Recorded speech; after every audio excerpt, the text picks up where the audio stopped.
Praise the lord. దేవునికి మహిమ కలుగును గాక. ప్రభు నామంలో మీ అందరికీ వందనాలు. అందరు బాగున్నారా అండి? మీరందరూ బాగున్నారని మేము విశ్వసిస్తున్నాం. ప్రతిదినం మీ కొరకు ప్రార్థన చేస్తున్నాం.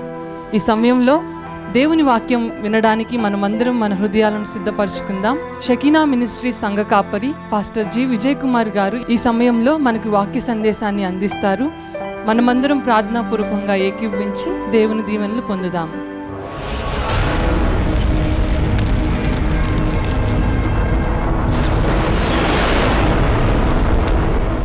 సామెతల గ్రంథం 6వ అధ్యాయం 6వ వచనం చూడండి దయచేసి. సోమరి చీమల యుద్ధకు వెళ్ళుము. ఓ సోమరి, నీవు చీమల యుద్ధకు వెళ్ళు, వాటి నడతలు కనిపెట్టి జ్ఞానము తెచ్చుకొనుము. వాటికి న్యాయాధిపతి లేకున్నా. చీమలకు ఏమి లేరని ఎవరు లేరంటండి? న్యాయాధిపతి.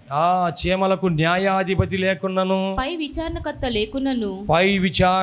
లేకున్నాను, అధిపతి లేకున్నాను. అవి వేసవి కాలమందు ఆహారము సిద్ధపరచుకొనును, కోతకాలమందు ధాన్యము కూర్చుకొనును. సోమరి, ఓ సోమరి, ఎందాక నీవు పడుకుందుము. ఎప్పుడు నిద్ర లేచెదవు? జూమ్ మీటింగ్ అయిపోతున్నా కానీ ఇంకా లేవట్లేదేంటి? ఓ సోమరి, ఎందాక నీవు పడుకుందువు. దాంట్లో అది లేదు ఆ జూమ్ మీటింగ్ గురించి. చీమల దగ్గరికి వెళ్ళండి సోమరిలారా అని మనల్ని హెచ్చరిస్తున్నాడు దేవుడు. మనల్ని హెచ్చరిస్తూ ఉన్నాడు. వాటికి పై విచారణకర్త లేడు, న్యాయాధిపతి లేడు. ఏమండి ఇంకెవరు లేరంట? అక్కడ చీమలకి అధిపతి లేడంట, న్యాయాధిపతి లేడు, విచారణకర్త లేరు, అధిపతి లేరు, ఎవరు లేరు. కానీ ఈ చీమలన్నీ కూడా మనం గమనిస్తే ఒక లైన్లో వెళ్తూ ఉంటే ఒక లైన్లో వస్తూ ఉంటాయి కదా. అవి వెళ్ళిన చోటల్లో ఒక దారి ఏర్పడతానే ఉంటుంది. దేవునికి మహిమ కలుగును గాక. అది ఎలాగ వెళ్తాయి అంటే వెళ్ళే చీమలన్నీ ఒకవైపు లెఫ్ట్ సైడ్ వెళ్తుంటాయి, వచ్చే చీమలన్నీ ఒకవైపున రైట్ సైడ్ వస్తూ ఉంటాయి. ట్రాఫిక్ రూల్స్ వాటికి ఎంత బాగా తెలుసు. ఈ రోజున మన దేశంలో ఎక్కువ ప్రమాదాలు ఎందుకు జరుగుతున్నాయి అంటే ట్రాఫిక్ రూల్స్ పాటించకపోవటం వలన. ట్రాఫిక్ రూల్స్ తెలియకపోవటం వల్ల కాదు, ట్రాఫిక్ రూల్స్ పాటించకపోవటం వలన. చదువు లేని వారికి ఏమో ట్రాఫిక్ రూల్స్ తెలియట్లేదు, చదువు ఎక్కువైన వాళ్ళకేమో ట్రాఫిక్ రూల్స్ పాటించటం లేదు. ట్రాఫిక్ రూల్స్ పాటించకపోవడం వలన ఎక్కువ ప్రమాదాలు జరుగుతూ ప్రాణాపాయాలు జరుగుతూ ఉన్నాయి. ఎక్కువ మంది చనిపోతూ ఉన్నారు. చాలా చోట్ల ఈ రోజుల్లో వార్తలు ఏంటంటే బైక్ మీద ఎదురెదురుగా 2 బైకులు వచ్చి గుద్దుకొని 3 చనిపోయారంట. ఎదురెదురుగా 2 బైకులు వచ్చినాయి, గుద్దుకొని 3 చనిపోయారు. కారణం ఏంటి? లెఫ్ట్ సైడ్ వెళ్ళవలసిన వాళ్ళు లెఫ్ట్ సైడ్ వెళ్ళటం లేదు, రైట్ సైడ్ రావాల్సిన వాళ్ళు రైట్ సైడ్ రావటం లేదు. నువ్వు తగ్గాలంటే నువ్వు తగ్గాలి, నేను తగ్గేదే లేదు. ఏమైపోతుంది? ప్రాణం ఉండేదే లేదు, ఇంట్లో ఉండేదే లేదు, ఆసుపత్రిలోనే అక్కడ చూసుకుంటున్నారు. జాగ్రత్త. ఎక్కడ తగ్గాలి? మన ట్రాఫిక్ రూల్స్లో మనం ఎటువైపు వెళ్ళాలో అటువైపు వెళ్ళాలి. ఎంతమంది వెళ్ళాలి బండి మీద? బండికి ఇద్దరు ప్రయాణం చేయమంటే 3 ప్రయాణం చేస్తున్నారు, 4 ప్రయాణం చేస్తున్నారు. ఆడపిల్లలు కూడా 3 వెళ్తున్నారు బండి మీద. ఆడపిల్లలు ఎంత స్పీడ్ వెళ్తున్నారో నాకు చాలా భయం వేసింది. వామ్మో, ఇంత స్పీడు ఈ పిల్లలకు అవసరమా? వీళ్ళు పోయి ఏమన్నా రాజ్యాలను దేశాలను బాగు చేస్తారా? ఇంట్లోకి వెళ్ళి అంట్లను తోముతారా? కనీసం వీళ్ళు ఇంటికి ఎంత స్పీడ్కి వెళ్తున్నారు? ఏమండి, అసలు ట్రాఫిక్ రూల్స్ పూర్తిగా వయోలేట్ పూర్తిగా మానేసేసి ఎవరి ఇష్టం వాళ్ళు పోతున్నారు. ప్రజలందరూ కూడా ఇబ్బంది పడుతున్నారు. చిన్న బజారుల్లో రోడ్డు మీద 2 బండ్లు పెట్టుకొని మాట్లాడుతూ ఉంటారు. వీళ్ళు దేశం గురించి ఏం చేస్తారు నాకు అర్థం కాదు. ఎవరిని అడిగారనుకో, మాకు తెలుసులే అంటారు. అయ్యా బాబు, కొంచెం బండి పక్కన పెట్టుకొని మాట్లాడకుండా అంటే మాకు తెలుసులే, నీ పని చూసుకుని పోయి. ఏమండి, వీళ్ళు ఏమన్నా సంఘానికి ఏమైనా మేలుకరమైన వాళ్ళ? ఏమండి, దేవునికి ఏమైనా ఉపయోగపడే వాళ్ళ? ప్రభుత్వానికి ఏమైనా ఉపయోగపడే వాళ్ళ? ఇంకొక మనిషికి ఏదైనా సహాయం చేసేవాళ్ళ? చీమల దగ్గరికి వెళ్ళి చీమల దగ్గర నేర్చుకోండి. ఎవరి దగ్గర నేర్చుకోవాలంటే అండి? సోమరి, చీమల దగ్గరికి వెళ్ళు. చదవన్నాం అక్కడ సోమరి గురించి. అక్కడ ఏమనంటే, ఇంకా ఎంతసేపు నీవు పడుకొని ఉందువు, ఎప్పుడు నిద్ర లేచెదవు, ఎప్పుడు నీవు నిద్ర లేస్తావు, ఇంకా కొంచెం నిద్రించెదనని, కొంచెము కునికెదనని, కొంచెం సేపు చేతులు ముడుచుకొని పరుండెదనని, ఏసి పెంచుకొని పరుండు తినని నీవు అనుకొనుచున్నావు. అందుచేత దోపిడిగాడు వచ్చినట్లు దారిద్ర్యము నీ యొద్దకు వచ్చును, ఆయుధదారుడు వచ్చినట్లు లేమి, కొరత, అప్పులు, బాధలు నీ యొద్దకు వచ్చును. జాగ్రత్తగా గమనించండి. ఆ చీమలంట వేసవి కాలములో అవి కూర్చుకుంటాయి అంటండి, కోతకాలములో అవి ధాన్యమును సమకూర్చుకుంటాయి. కనీసం అంత జ్ఞానం కూడా ఈరోజు ఇద్దరు బిడ్డల తండ్రికి ఉండలేదండి. ఇద్దరు బిడ్డల తండ్రికి ఇప్పుడు నాకు ఆరోగ్యం బాగుంది, నేను యవ్వన ప్రాయంలో ఉన్నాను, ఇప్పుడు నేను సంపాదించుకునే వయసులో ఉన్నాను, నేను సంపాదించుకోవాలి, నా బిడ్డలకు నా కుటుంబానికి మంచి భవిష్యత్తు ఉండాలి, ఈ సమయంలో నేను పని చేయాల్సిన సమయంలో నేను పని చేయాలి, నా కుటుంబాన్ని పోషించవలసిన బాధ్యత నేను తీసుకోవాలి అనే బాధ్యత భారము లేకుండా సోమరులాగా చాలామంది తమ జీవితాలు వ్యర్థం చేసుకుంటా ఉన్నారు. కొంతమందిని కుటుంబాల్లో ఉన్న శోధనలో సమస్యలు అడుగుతూ ఉంటే, ఇద్దరు బిడ్డలు పుట్టారండి, బిడ్డలు పెరుగుతూ ఉన్నారు, ఫస్ట్ ఆడపిల్ల తర్వాత మగపిల్లవాడు. ఆ ఆడపిల్ల పెరుగుతూ ఉంటే ఆ తండ్రి ఏం చేస్తున్నాడు, ఏమైనా పనికి వెళ్ళాడా అంటే పనికి వెళ్ళలేదు. ఏం చేస్తున్నాడు ఆ తండ్రి, ఇదిగో ఆ బాధ్యత లేకుండా, ఏమండి 30 సంవత్సరాల వయసు వచ్చినా కానీ ఆ బాధ్యత లేకుండా, సంపాదించవలసిన సమయంలో సంపాదించకుండా, ఒక పని నేర్చుకోవాల్సిన సమయంలో నేర్చుకోకుండా, చేయవలసిన సమయంలో చేయకుండా అతను బాధ్యతారహితంగా ఉంటా ఉన్నారు. కొంతమంది గమనిస్తూ ఉంటాం, వాళ్ళు జిగ్గు ఆట ఆడుతూ ఉంటారు, ఏమండి పేకాట ఆడుతూ ఉంటారు, కొంతమంది గోళీలు ఆడుతున్నారు, కొంతమంది గిల్లి కర్ర ఆడుతూ ఉన్నారు, కొంతమంది క్రికెట్ ఆడుతూ ఉన్నారు, పందాలు పెట్టుకొని దానిలో డబ్బులు సంపాదించుకుందామా. కష్టపడి సంపాదించుకోవాలా, లేకపోతే మనం పై పందాలతో డబ్బులు సంపాదించుకోవాలా, పేకాడుతో డబ్బులు సంపాదించుకోవాలా? సో మరి ఆ చీమల దగ్గరికి వెళ్ళి జ్ఞానం నేర్చుకో. వాటికి ఒక సూపర్వైజర్ లేడంట, ఒక ఆఫీసర్ లేడంట, ఆ ఆ న్యాయాధిపతులు ఎవరు లేరంట, కానీ అవన్నీ చక్కగా వెళ్ళవలసిన దారిలో వెళ్తున్నాయి, రావాల్సిన దారిలో వస్తున్నాయి, చేయవలసిన పని చేస్తున్నాయి, సంపాదించుకోవాల్సినవి సంపాదించుకుంటా ఉన్నాయి. చాలామంది మన కుటుంబాల్లో కూడాను పని పాట లేకుండా ఉన్న వాళ్ళ ద్వారా సమస్యలు ఎక్కువ వస్తూ ఉంటాయి, పని చేయకుండా ఉన్న వాళ్ళ ద్వారా సమస్యలు ఎక్కువ వస్తూ ఉంటాయి, పని చేయకుండా ఉన్న వాళ్ళు మాటలు ఎక్కువ మాట్లాడుతూ ఉంటారు, పని చేసేవాళ్ళు ఎవరు మాట్లాడరు. నేను కొన్ని మీకు చెబుతున్నప్పుడు ఒక బాధగా ఉండడానికి క్షమించండి, మీ కుటుంబం బాగుపడాలని చెబుతున్నా. ముసలి వాళ్ళకి ఏం పని చేయలేము అంటుంటారు, కానీ వాళ్ళు చేసే పనులు మామూలు పనులు కాదు. యవనస్తులు మాకు చేత కాదంటారు, కానీ వాళ్ళు మామూలు పని చేయరు. జాగ్రత్త, అందరూ పని చేయాల్సిందే. మనం అందరూ కూడా ఈ పని చేస్తేనే మన శరీరం ఆరోగ్యం ఉండేది. దేవునికి మహిమ కలుగును గాక.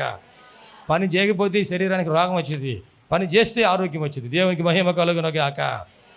పని చేసినప్పుడు ఈ శరీరానికి దేవుడు పెట్టిన ధర్మం, ఈ శరీరాన్ని దేవుడు సృష్టించినప్పుడు దీనికి ఏం చేశాడంటే, దీనిలో ఇదిగో నీవు ఎంత ఎత్తు ఉంటే నీకు ఎంత బరువు ఉండదు, దీనికి ఇన్ని ఎముకలు ఉన్నాయి, దీనికి ఇన్ని నరాలు ఉన్నాయి, దీనికి ఇంత గుండె పెట్టాను. ఎంత ఉండేది మన గుండె?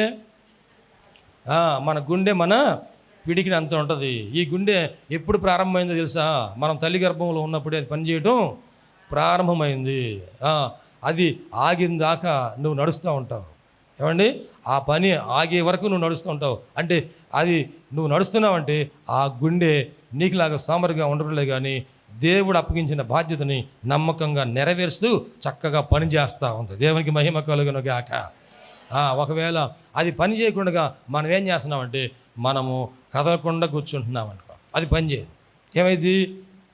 దాని పని వేగం అంతా తగ్గిపోయింది, దాని యొక్క విధులు నిర్వహించడం భారం అయిపోయింది. అంటే మన శరీరానికి ఎంత బరువు ఉండాలో అంతకంటే ఎక్కువ బరువు దాని మీద వేసాం అనుకోండి, ఎక్కువ బరువు వేస్తే అదేమైంది? ఆ పని చేయడం తగ్గింది కదా, ఆ పని చేయడం తగ్గింది. మనం డాబా కట్టుకున్నామండి, ఇంకో స్లాబ్ వేసాం, 2 స్లాబ్లు వేసాం. ఇప్పుడు రెండో స్లాబ్ మీద వాటర్ ట్యాంక్ పెట్టాం కదా. ఫస్ట్ స్లాబ్ మీద పెట్టాం, ఏది పైన ఉందో దాని మీద పెడతాం. రెండో దాని మీద మనం వాటర్ ట్యాంక్ పెట్టినప్పుడు ఈ నీళ్లు పైకి పోవడానికి ఏం చేస్తాము? మోటార్ కొంటాం కదా. ఆ మోటార్ కొనడానికి షాప్ దగ్గరికి వెళ్తే ఏమండి ఇలాగా మేము రెండో స్లాబ్ మీద ట్యాంక్ పెట్టాం, అక్కడికి నీళ్ళు ఎక్కాలి, ఎంత పవర్ మోటార్ కావాలి అంటే అతను చెప్తాడు, ఇదిగో ఒక స్లాబ్ అంటే కనీసం ఎత్తు 10 అడుగులు ఉంటుందండి, 2 అంటే 20 అడుగులు ఉండేది, 1 అడుగు ఇంక ఎక్కువే ఉంటుంది అనుకోండి, మీరు ఇదిగో 1/2 HP పవర్ వాడుకుంటే సరిపోయేది, లేకపోతే 1 HP పవర్ వాడుకుంటే సరిపోయేది అని చెప్తాడు. దాని ప్రకారంగా మోటార్ వేస్తాడు, మనం నీళ్ళు కనెక్షన్ పెట్టగానే నీళ్ళు ట్యాంక్లోకి వెళ్తాయి. దేవుని కృపల్లో ఇంకో 2 స్లాబులు వేసాం పైకి. నేను స్లాబ్ కావాలని కోరుకుంటున్న వాళ్ళు స్తోత్రం చేద్దారా?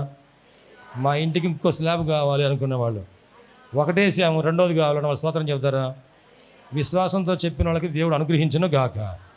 3వది కావాలనుకున్న స్తోత్రం చెప్పండి. 4వది కావాలనుకున్న స్తోత్రం చెప్పండి. 5 కావాలనుకున్న వాళ్ళు స్తోత్రం చెప్పండి. నువ్వు బాణంతో కొట్టు అన్నాడు రాజుగారిని. బాణంతో కొట్టమంటే ఆయన నేలకేసి కొడుతున్నాడు. 1 2 3 ఇక జాలు అని. అప్పుడు ప్రవక్త అంటున్నాడు, నువ్వు 3 సార్లే కొట్టావు కాబట్టి శత్రువు పైన నీకు దేవుడు 3 సార్లే విజయం వేస్తావు. ఒకవేళ నువ్వు 5 సార్లు కొడితే 5 సార్లు, 7 సార్లు కొడితే 7 సార్లు నీకు విజయం ఇచ్చేవాడు. నీ విశ్వాసం నీ నమ్మిక చొప్పునని నీకు జరుగునుగాక. ఏ దేవుడు 5 స్లాబులు ఇవ్వలేని బలహీనుడైన దేవుడు అనుకున్నావా? డబ్బులు లేని దేవుడు అనుకున్నావా? ఆయన ఏమైనా బలం లేని దేవుడు అనుకున్నారా? నా దేవుని శక్తి, బలము, పరాక్రమం ఎంతో నీకు తెలిస్తే దిమ్మ కింద పడతావు. దేవునికి స్తోత్రం. ఎంత శక్తితో తెలుసా? ఏమండి, ఎంత శక్తి తెలుసా? దేవుడి శక్తి. నాకు మొట్టమొదటి 50 రూపాయలు కూలంటే ఇప్పుడు దాన్ని 4000 చేశాడు. అందుకంటే ఇక నీకు ఏమి బ్లాస్టింగ్ న్యూస్ కావాలో చెప్పు, నాకు బ్రేకింగ్ న్యూస్ కావాలో చెప్పు. ఏమండి, అందుకంటే దేవుడు ఇవ్వలేడా? దేవుడు ఇవ్వడా? మనకి ఇస్తాడు అంటాం కాదు, కానీ నమ్మాలి. దేవునికి మహిమ కలుగును గాక. మనం నమ్మితే దేవుని కార్యాలు అంత పైకి నీళ్ళు పోవాలంటే ఏం చేయాలి అంటే పవర్ పెంచాలండి అంటాడు. 4వ స్లాబ్ పోవాలంటే పవర్ పెంచాలి కదా. గమనించారా? మనకి గుండెని దేవుడు పెట్టినప్పుడు ఎంత బరువు ఉన్నప్పుడు దానికి ఆ పవర్ పెట్టాడు. మరలా ఇప్పుడు గుండె పవర్ పెరగదు, కానీ మనం అనవసరంగా పైన వేసిన లోడ్ అంతా తీయాలి. దేవునికి మహిమ కలుగును గాక. అనవసరంగా లోడ్ వేశారు మీరు. ఆదివారం ఆశా నిగ్రహాన్ని కోల్పోయి, సాయంకాలం బజార్కి వెళ్ళంగానే ఆశా నిగ్రహం కోల్పోయి, నా ప్రాణమా బజ్జీ తినుము, పొనుగు తినుము, ఇంకా ఇది అన్నిటికీ కాకుండా పానీ పూరి తినుము, ఇవన్నీ కాకుండా ఇంకొక కూల్ డ్రింక్ తాగుము, చల్లగా ఉంటుంది కాబట్టి అని ఎన్నో కోరికలతో మనం ఏం చేస్తున్నామంటే ఈ శరీరానికి ఉండకూడని అన్నీ కూడా పెట్టేస్తున్నాం. అప్పుడు ఏమైపోతుంది? బరువు ఎక్కువైపోతుంది. గుండె పని చేసేది ఏమవుతుంది? గుండె మామూలుగానే పని చేస్తుంది, కానీ నువ్వు బరువు ఎక్కువ వేసావు. ఇప్పుడు ఏం చేయాలి? దాన్ని తగ్గించాలి. కనీసం నీ ఆరోగ్యం ఎలా ఉందో నీకు తెలుసా? కనీసం నీ బరువు ఎంత ఉందో నీకు తెలుసా? కనీసం నీ గుండె ఎలా ఉందో నీకు తెలుసా? దేవుడు ఇచ్చినటువంటి నీ ఆరోగ్యం నువ్వేం చేసావో తెలుసా? చీమల దగ్గరికి వెళ్ళు, జ్ఞానం వచ్చింది అంటున్నాడు. దేవునికి మహిమ కలుగును గాక. మనకు దేవుడిచ్చిన వాటిని మనము ఏం చేస్తున్నామో నేర్చుకోవాలి, తెలుసుకోవాలి, మనము జాగ్రత్త పడాలి. చూడండి, ఆ చేప దేవుడు చెప్పినట్టుగా చేసింది, ఈ చీమలు దేవుడు చెప్పినట్టుగా చేశాయి. మనం ఆ చీమలు చేసిన ప్రకారముగా వర్షాకాలం వచ్చినప్పుడు అవేమీ బాధపడలా. వర్షాకాలం ఏం చేస్తున్నాయి? ఆ చీమ తన గూడులో కూర్చొని, తన పుట్టలో కూర్చొని, తను సమకూర్చుకున్నది ప్రశాంతంగా తింటా ఉంది. దేవునికి మహిమ కలుగును గాక. మనకు వాన రాగానే పని ఆగిపోయింది. ఏమండి, వాన రాగానే పని ఆగిపోయింది. పని ఉన్నప్పుడు రమ్మంటే నువ్వు రాలేదు. ఇప్పుడు పని లేనప్పుడు నాకు పని చూపిస్తారంటే పని లేదు, డబ్బులు కావాలి. ఏం చేయాలి? అప్పు తీసుకురావాలి. అప్పు తీసుకురావాలంటే ఎంత వడ్డీలు? తీర్చలేనంత వడ్డీలు. ఉన్న ఇల్లు పోగొట్టుకుంటున్నారు, ఉన్న పొలం పోగొట్టుకుంటున్నారు, ఉన్న స్థలం పోగొట్టుకుంటున్నారు, ఉన్న బంగారం పోగొట్టుకుంటున్నాం, ఆస్తిపాస్తులు పోగొట్టుకుంటున్నాం. మనము అప్పుల పాలై చాలా ఇబ్బంది పడతా ఉన్నాం. జాగ్రత్తగా గమనించండి. చీమలకి జ్ఞానం ఉందంట, ఇదిగో చేపలకి లోబడే మనసు ఉందంట. మనకి ఏమీ లేకుండా అన్నీ పోగొట్టున్నాం. సంతోషం పోగొట్టుకుంటున్నాం, ఆరోగ్యం పోగొట్టుకుంటున్నాం, ఆస్తి పోగొట్టుకుంటున్నాం, నెమ్మది పోగొట్టుకుంటున్నాం, సమాధానం పోగొట్టుకుంటున్నాం. ఈ రోజున మనము నేర్చుకోవలసిన వాటిని నేర్చుకోనకుండా మనం పోగొట్టుకుంటూ చాలా ఇబ్బంది పడతా ఉన్నాం. ప్రేమైన దేవుని బిడ్డలారా, చీమల ద్వారా మీరు నేర్చుకోండి. అలాగనే ఈ చేప విషయంలో మరొక మాట మీకు జ్ఞాపకం చేయాలని ఆశపడుతున్నాను. వాటికి ఏలికలు లేరు, నాయకులు లేరు, చెప్పేవారు లేరు. ఇప్పుడు ఈ రోజున నీకు చెప్పేవారు, నీకు తల్లిదండ్రులు ఉన్నారు, లేకపోతే నీకంటే పెద్దవాళ్ళు ఉన్నారు, అన్నదమ్ములు, అక్కచెల్లెళ్ళు, నీ కుటుంబ తోబుట్టు, రక్త సంబంధికులు, లేకపోతే ఇదిగో సంఘములో దేవుని సేవకులు, సంఘ పెద్దలు, అలాగే నీకంటే సీనియర్ విశ్వాసులు అందరు కూడా నువ్వు ఎవరిని అడిగినా చెబుతారు, నా కోసం ప్రార్థన చేయాలంటే ఎవరైనా ప్రార్థన చేస్తారు. నా సమస్య ఇదంటే దానికి పరిష్కారము ఇదిగో వాక్యంలో ఎలా ఉందని చెబుతారు. దేవుని మీద ఆనుకోమని చెబుతారు. విశ్వాసంతో ప్రార్థన చేయమని చెబుతారు. దేవుని యొక్క ఆశీర్వాదాలు పొందుకోమంటారు.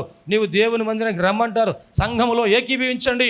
అపోస్తల బోధ ఎందును, సహవాసం ఎందును, రొట్టె విరుచుట ఎందును, ప్రార్థన చేయటం ఎందు ఏట తెగక ఉండండి అని ఎవరైనా చెప్తారు. దానివలన మనం అందరం కూడాను ఆశీర్వదించబడతాం. గమనించండి, ఇక్కడ చేపలను దేవుడు చేసినటువంటి దేవుడే నిన్ను నన్ను కూడా ఆయన చేసి ఉన్నాడు. ఈ చేపలు మనం గమనిస్తే అటు సముద్రములో చేపలు ఉంటాయి, ఇటు నదుల్లో చేపలు ఉంటాయి, కాలువల్లో చేపలు ఉంటాయి, చెరువుల్లో చేపలు ఉంటాయి కదా. చెరువులో నీళ్ళు తాగొచ్చు, మనం కాలువలో నీళ్ళు తాగొచ్చు, నదిలో నీళ్లు తాగొచ్చు. సముద్రంలో నీళ్లు తాగలుగుతామా? సముద్రంలో ఎక్కువ ఉన్నాయా, నదిలో ఎక్కువ ఉన్నాయా? సముద్రంలోనే ఎక్కువ ఉన్నాయి కానీ ఉపయోగం లేనిది. సముద్రములో చేపలు ఉన్నాయి, చెరువులో చేపలు ఉన్నాయి. ఈ చేప మంచి నీళ్ళలో బ్రతకగలదు, ఉప్పు నీళ్ళలో కూడాను బ్రతకగలదు కదండి. అయితే ఇది చేప నీళ్ళల్లోనే ఉండిది కానీ చేపలో మాత్రం నీరు ఉండదు. దేవునికి మహిమ కలుగును గాక. హల్లెలూయా. ఏమండి, చేప నీళ్ళలో ఉంది కానీ చేప మొత్తం నీళ్లు నింపబడి ఉండదు, బెలూన్లో నీళ్ళు పోసినట్టుగా ఉండదు.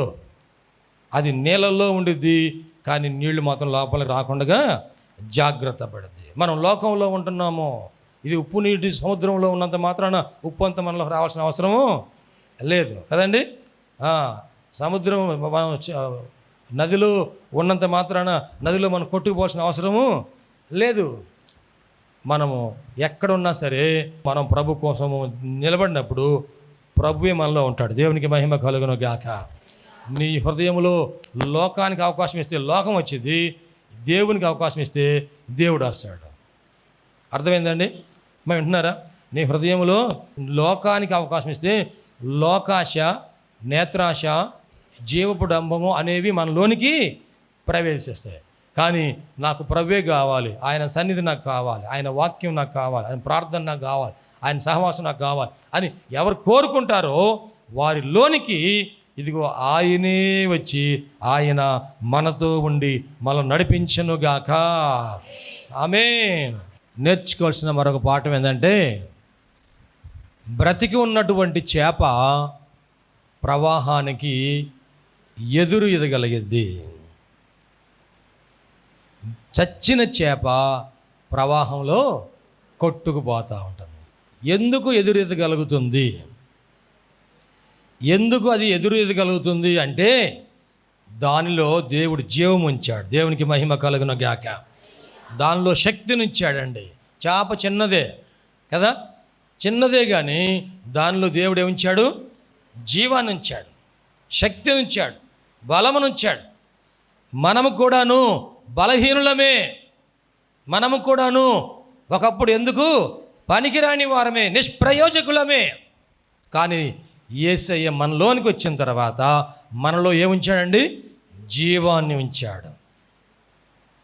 ఒకప్పుడు చచ్చిన వారము ఇప్పుడు క్రీస్తులో తిరిగి జన్మించిన వారం, పుట్టిన వారం, బ్రతికిన వారం. దేవునికి మహిమ కలుగును గాక.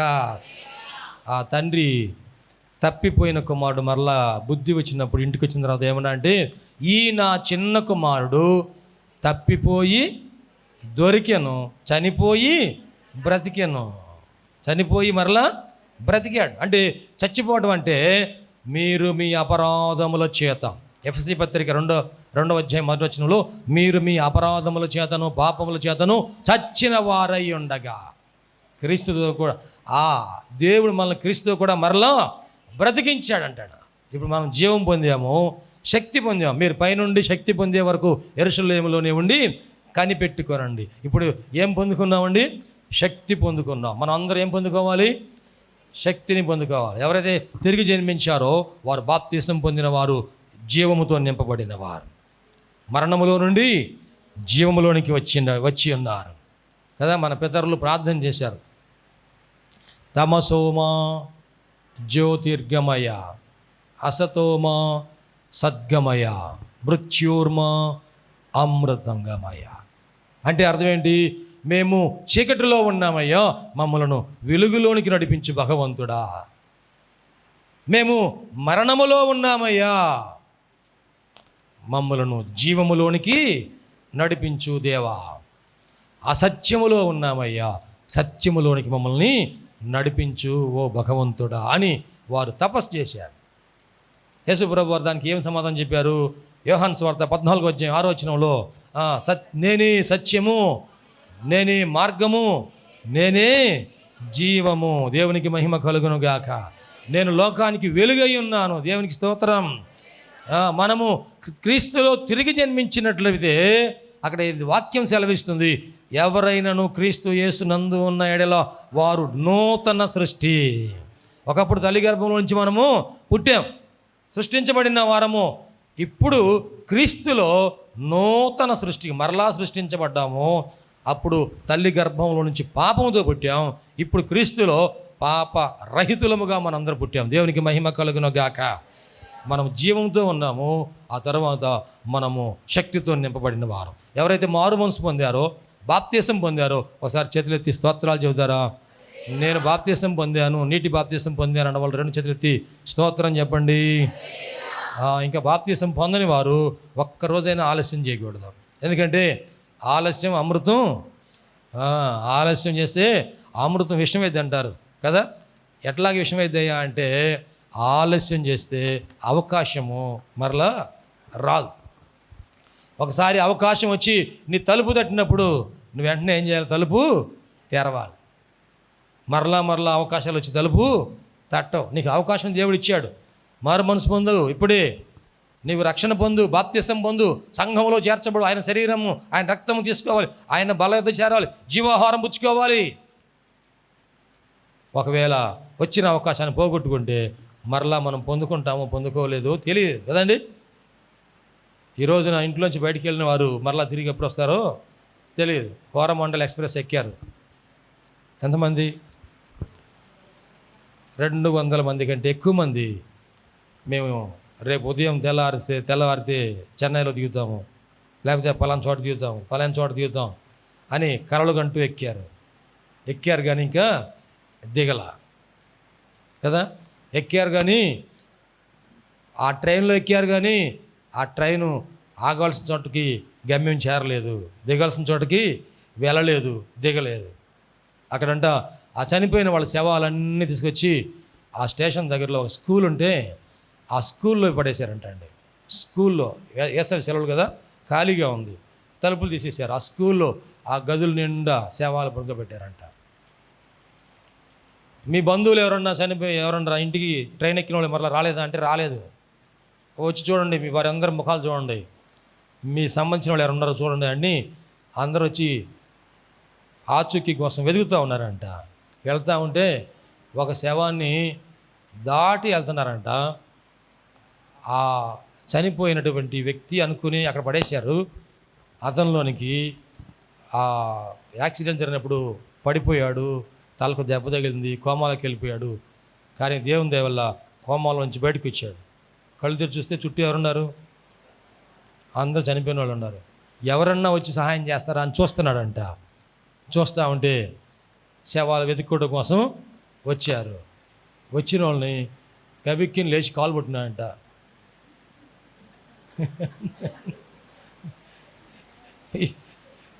ప్రాణం వచ్చింది. ఎవరన్నా బయట వెళ్ళలేకపోతున్నాడు. ఆ వచ్చిన ఆయన వెతుక్కుంటున్నాడు, ఎవరి ముఖం ఎవరని చూసి వెతుక్కుంటున్నాడు. కబిక్కిని కాలు పట్టుకున్నాడంట. ఆయన తుల్లిపడడానికి ఏం చేయాలి? అయ్యా నాకు ప్రాణం ఉందయ్యా, నన్ను తీసుకెళ్ళండి, బతికించండి అయ్యా. వెంటనే 2 పిలుచుకొచ్చి, అయ్యా చూడండి ఈయనకి ఎట్లా ఉందండి. పట్టుకొని చూస్తే గుండె కొట్టుకుంటాం, నాడి ఉంది. వెంటనే అంబులెన్స్ పిలిపించి ఎక్కించి హాస్పిటల్ తీసుకెళ్తే నయమై సంతోషంగా ఇంటికి వెళ్ళాడు. దేవునికి మహిమ కలుగును గాక. చూడండి, వారందరూ సంతోషంగా వెళ్దాం అనుకున్నారు కానీ వెళ్ళలేకపోయారు. మన ప్రయాణం సాగుతూ ఉంది. ఈ ప్రయాణం ఎంతవరకు సాగిద్దో అది నడిపించే వాడి చేతిలో ఉంది. దేవునికి మహిమ కలుగును గాక. హల్లెలూయా.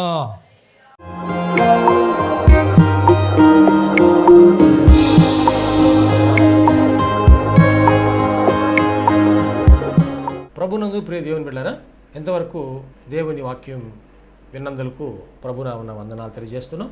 మనం అందరం ప్రార్థనలో ఏకీపిద్దాం. తలలు వంచి కనులు మూసుకొని ప్రార్థనలో ఏకీపిద్దామండి. ప్రార్థించుకుందాం. మహోన్నతుడైన దేవ, పరిశుద్ధుడైన మా ప్రభువా, నీ పరిశుద్ధమైన పాదములకు వందనాలు. ఇదిగో నాయనా, ఈ వాక్యము ద్వారా మాతో మీరు మాట్లాడినందుకు వందనాలు ప్రభా. అవును, నువ్వు సజీవుడైన దేవుడు అయ్యా, మాట్లాడే దేవుడవు ప్రభా. ఈ వాక్యం మా హృదయంలో పదిలిపరుచుకుంటూ సహాయం చేయండి. సంపూర్ణమైన మారు మనసు మాకు దయచేయండి. పాప క్షమాపణ అనుభవం మాకు దయచేయండి. రక్షణ ఆనందం మాకు దయచేయండి ప్రభువా. ఈ అనారోగ్యములు, బలహీనతలు, సమస్యలు, శోధనలు, సైతాను ఆటంకాలు అన్నీ కూడా యేసుక్రీస్తు నామములో తొలగించండి నాయన. పరిశుద్ధాత్మ దేవ, మీ కార్యం జరిగించండి అయ్యా. మీరు మాకు తోడుగా ఉండి దీవించండి. మమ్మల్ని, మా కుటుంబం జ్ఞాపకం చేసుకోండి. మా బిడ్డలు మీరు ఆశీర్వదించండి ప్రభువా. మా కుటుంబంలో రక్షణ ఆనందం సంపూర్ణంగా దయచేయండి. ఎటువంటి అవసరాలని మీకు తెలుసునైనా ప్రతి అవసరతలో కూడా మాకు సహాయం దయచేయండి. అన్ని విషయాలు కూడా మీరు దీవించండి. ఈ టీవీ ప్రోగ్రాం చూసిన ప్రతి ఒక్కరిని పేరు వరుసన మీరు దీవించి రక్షించి మీరు అక్కడ కొరకు సిద్ధపరచండి. మంచి భవిష్యత్తును వారికి దయచేసి మీ కృపలో మీరు వర్ధలు చేయమని నీకే సమర్పణ చేసుకుంటూ యేసయ్య పరిశుద్ధ నామములో స్తుతించి ప్రార్థించి వేడుకుంటున్నాము తండ్రి. ఆమెన్. తండ్రి, కుమార, పరిశుద్ధాత్మ త్రియేక దేవుని దీవెన తోడుగా నడిపించను గాక. Amen, amen, amen. మీ అందరికీ ప్రభునామన వందనాలు. దేవుడు మిమ్మల్ని దీవించను గాక. ఆమెన్. ప్రభునందు ప్రియమైన సహోదరి సహోదరులందరికీ షకీనా ప్రార్థనా మందిరం తరపున హృదయపూర్వక వందనాలు తెలియజేస్తున్నాం. దేవుని కృప వలన 2012వ సంవత్సరంలో 350 గజముల స్థలంలో ఈ మందిరం నిర్మించుకోవడానికి ప్రభు కృపించారు. 2016వ సంవత్సరంలో నూతన స్థలం 180 గజముల స్థలం తీసుకోవడానికి ప్రభు సహాయం చేశారు. ఈ సమయంలో ఈ స్థలం అంతట్లో కూడాను మందిరం నిర్మించుకోవడానికి ప్రభు ఏర్పాటు చేసి ఉన్నారు కనుక ఈ మందిర నిర్మాణం, పాత మందిరం తీసివేసి నూతన మందిర నిర్మాణం కార్యక్రమం ప్రారంభించబడింది. దయచేసి ఈ మందిర నిర్మాణం కొరకు మీరు అందరూ ప్రార్థన చేయాలని, ప్రేరేపించబడిన వారందరూ కూడాను ఈ మందిర నిర్మాణంలో 106 అడుగుల పొడవు, 45 అడుగుల వెడల్పు కలిగిన ఈ స్థలం అంతట్లో మందిర నిర్మాణం స్లాబ్ వేయటం జరుగుతుంది కనుక దయచేసి ప్రేరేపించబడిన వారందరూ కూడా మీ ఆర్థిక సహాయ సహకారాలు అందించి ప్రార్థించి మీరు దీవించబడాలని ప్రభునామమున మనవి చేస్తున్నాం. ఈ స్క్రీన్ మీద చూపించబడుతున్న నంబర్కు మీరు ఫోన్పే కానీ, గూగుల్ పే కానీ, లేక మా అకౌంట్ నంబర్కి మీరు కానుక పంపించి సహాయం చేయాల్సిందిగా కోరుతున్నాం. లేక మీరు ప్రత్యక్షంగా వచ్చి ఈ మందిర నిర్మాణ కార్యక్రమాన్ని చూసి మీరు కానుక అందించి దీవించబడాలని ప్రభునామమున మనవి చేస్తాం. ప్రభు మనందరికీ తోడుగా ఉండి ఆశీర్వదించును గాక. ఆమె. షకీనా ప్రార్థనా మందిరంలో ఆదివారపు ఆరాధనకు మా ఆహ్వానం. అనారోగ్యంతో బాధపడుచున్నారా? దురాత్మలతో పీడింపబడుచున్నారా? పాపపు అలవాట్లు మానలేకపోతున్నారా? కుటుంబ సమస్యలతో కృంగిపోతున్నారా? భవిష్యత్తు గురించి భయపడుచున్నారా? షకీనా ప్రార్థనా మందిరానికి ఇదే మా ఆహ్వానం. రక్షణానందం పొందడానికి, ఆరోగ్యము, ఆశీర్వాదం పొందడానికి, పరిశుద్ధాత్మ అభిషేకం పొందడానికి, ప్రభు రాకడ కొరకు సిద్ధపడుటకు ఆదివారం ఉదయం 7:30 గంటలకు జరుగు ఆరాధనకు అందరికీ ఇదే మా ప్రేమపూర్వక ఆహ్వానం. షకీనా మెలోడీస్ అను మా పాట DVDలు, CDలు మరియు పాటల పుస్తకములు మా యొద్ద లభించును మరియు గుంటూరులోని ప్రబోధ బుక్స్టాల్ నందు మీకు లభించును. ఈ సందేశం మీకు ఆశీర్వాదకరంగా ఉందని నమ్ముచున్నాం. మీ ప్రార్థన అవసరతలకు మరియు మరిన్ని వివరములకు సంప్రదించవలసిన మా address pastor G. Vijay Kumar గారు, షకీనా ప్రార్థనా మందిరం, శారదా కాలనీ, 32వ లైన్, గుంటూరు. మా ఫోన్ నంబర్స్ 9963242497 మరియు ఒక నంబర్ 8885539777.